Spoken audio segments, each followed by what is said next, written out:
आज हम चर्चा कर रहे हैं पाटलिपुत्र की विरासत की। जो मौर्य वंश की विरासत है, जिसे विरासत के माध्यम से पाटलिपुत्र की धरती से मौर्य शासकों ने 1/3 विश्व पर राज किया, परंतु कई कारणों से और आज भी वर्तमान समान सरकार और प्रशासन की उदासीनता से आज मौर्य विरासत, जिसको अंतर्राष्ट्रीय स्तर पर पहचान मिलनी चाहिए, उस पटना और पाटलिपुत्र की धरती को, लेकिन वो नहीं मिल पा रही है। तो क्या विशेष है, क्या है, इस पर विशेष चर्चा करने के लिए हम लोग आदरणीय गुरुजी को आमंत्रित करते हैं और उन्हीं से सुनते हैं पाटलिपुत्र की विरासत क्या है, क्या थी और वर्तमान अवस्था क्या है। सभी लोगों को मेरी तरफ से नमस्कार। और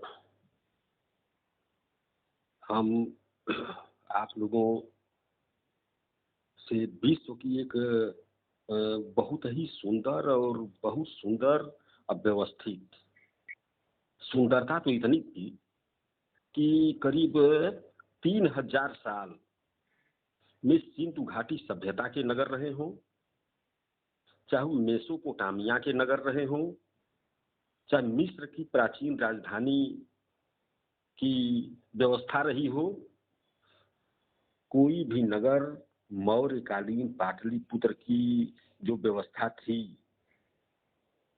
उसके सामने सभी नगर गौण हो जाते हैं। तो हम पूर्वजों के द्वारा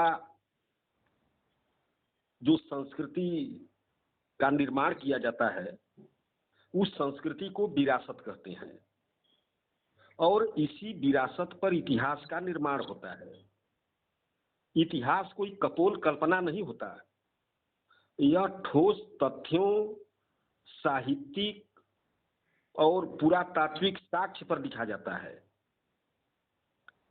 जिस समाज का इतिहास जितना ही गौरवशाली होता है, उस समाज के लोगों के शरीर में उतना ही महान व्यक्तित्व विकसित होता है। लेकिन सच्चाई तो यह है कि समाज के लोगों को अपने इतिहास और विरासत की जानकारी ही नहीं है और इतिहास बोध जब नहीं होता है तो इतिहास बोध के अभाव में मनुष्य ठीक वैसा ही होता है जैसे बिना सुगंध वाला पुष्प।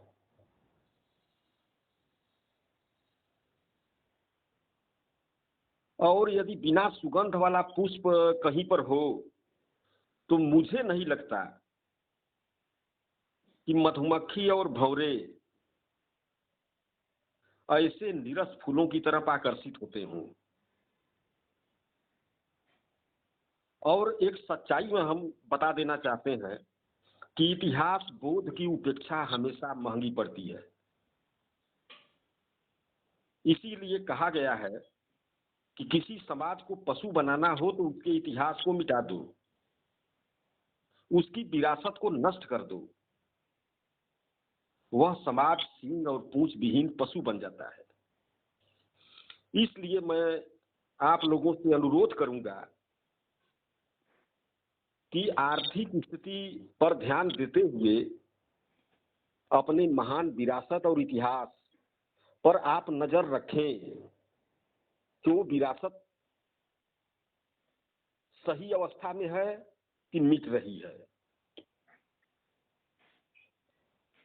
ब्राह्मण समाज को अपने गौरवशाली विरासत पर गर्व है। राजपूत समाज को राणा प्रताप और उनके घोड़े चेतक की शक्ति पर गर्व है। मुसलमान को इनके बादशाहों के लंबे शासन और इनके द्वारा बनवाए गए किले और मकबरों पर गर्व है। दलित समाज को भारतीय संविधान डॉक्टर अंबेडकर के जन्म स्थान महू छावनी और मुंबई के दादर स्थित अंतिम संस्कार के स्थलों पर बनने वाली विरासत पर गर्व है। जरा इन लोगों की सांस्कृतिक विरासत का अपमान करके कोई देखे। इन समुदायों के लोग शासन प्रशासन को झुकाने पर मजबूर कर देंगे। राज्य की सरकारें जो हैं वो इनके सामने झुक जाती हैं।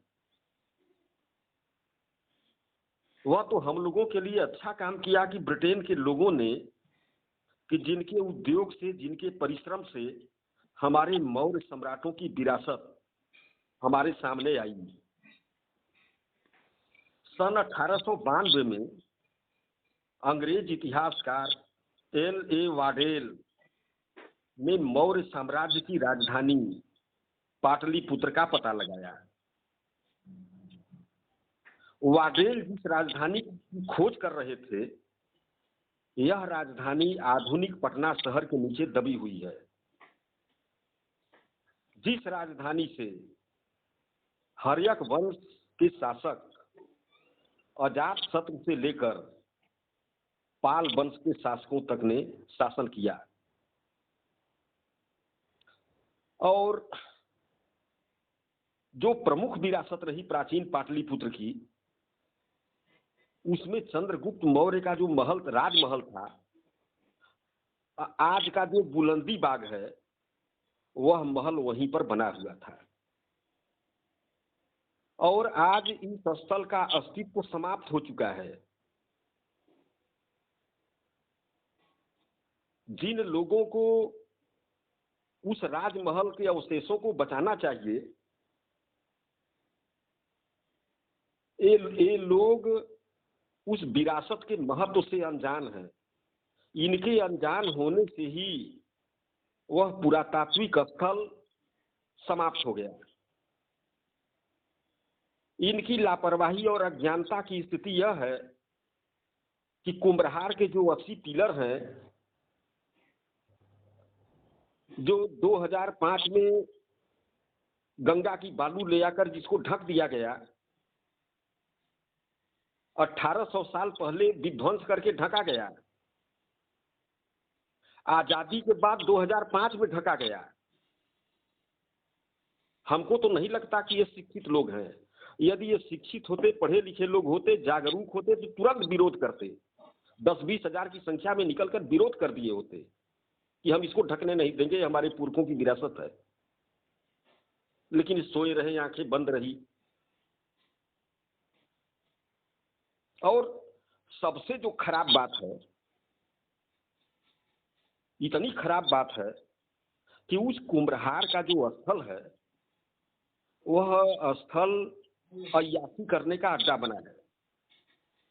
मोर पंखी के नीचे 14-14 साल के लड़के लड़कियां, 16 साल के लड़के लड़कियां जो हैं, चुंबन देते हुए कोई भी जाकर देख सकता है। क्या महान विरासत का यही हश्र होना था? इसके लिए जिम्मेदार पटना का प्रशासन, पटना बिहार की सरकारें, केंद्र की सरकार, ASI, ये सभी लोग तो जिम्मेदार जरूर हैं, लेकिन जिनके पूर्वजों की विरासत का अपमान किया जा रहा है, ये क्या कर रहे हैं? स्थिति अच्छी नहीं है। कुम्भरहार पार्क अय्यासी करने की जगह बना दिया गया है। भिखना पहाड़ी जो बहुत बड़ा ऐतिहासिक स्थल था और धार्मिक स्थल था, जहां पर भिखना कुंवर की पूजा होती है, भिखना कुंवर का मंदिर बना हुआ है। ये भिखना कुंवर सम्राट अशोक के बेटे महेंद्र जो भिक्षु थे और भिखना पहाड़ी की गुफा में रहते थे, इन्हीं के नाम पर इन्हीं को भिखना कुंवर कहा गया है। और उन्हीं का मंदिर बनाकर पूजा होती है। उस भिखना पहाड़ी के पूरे एरिया में मोहल्ले आबाद हो गए। इस विरासत को भी हम गंवा दिए। ठीक है, गंवा दिए, कम से कम हमारे लोगों को जानकारी हो जाए तो एक बड़ी उपलब्धि हो जाएगी। तीसरी बात, सम्राट अशोक का जो पत्थर से बना हुआ महल था, निर्मित महल, उस महल के विशाल खंभे जो कम से कम 50 टन और अधिक से अधिक 80-80 टन वजन के एकाध स्तंभ के खंभे, और उसकी जो बनावट थी, जिसमें 5-5 टन की मूर्तियां, जिन मूर्तियों का सिर केवल चिपका हुआ था और एड़ी चिपकी हुई थी, बाकी सारी मूर्ति लटक रही थी, हवा में लटक रही थी।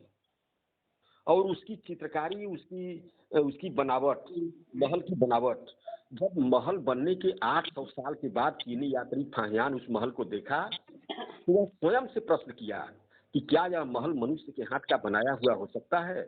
फिर उसने कहा कि नहीं, यह मनुष्य के बस के बाहर की चीज है।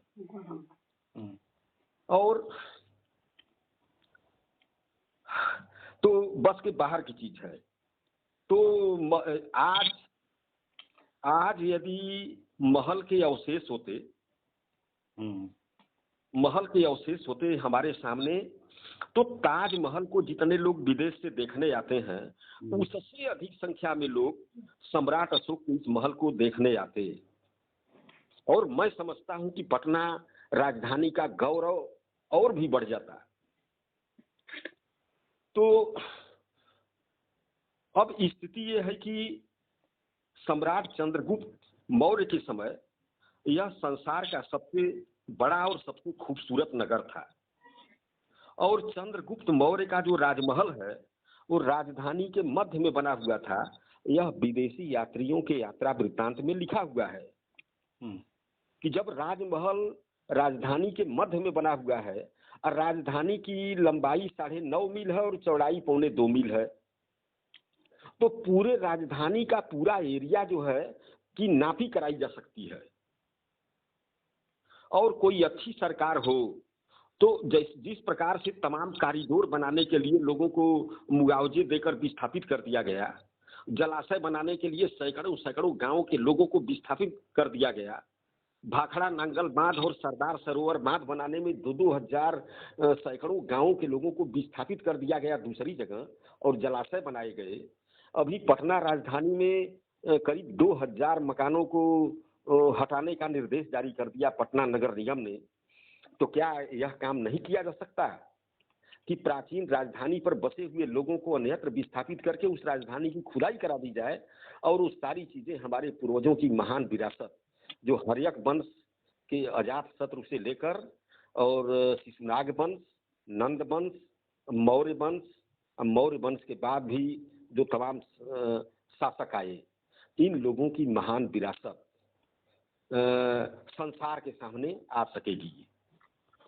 और एक और बात जो बहुत ही महत्वपूर्ण है, आप लोगों से मैं करना चाहता हूं कि आधुनिक पटना शहर जो वर्तमान समय में राजधानी है, और इसी शहर के नीचे सम्राट अशोक का अभिलेखागार दबा हुआ है,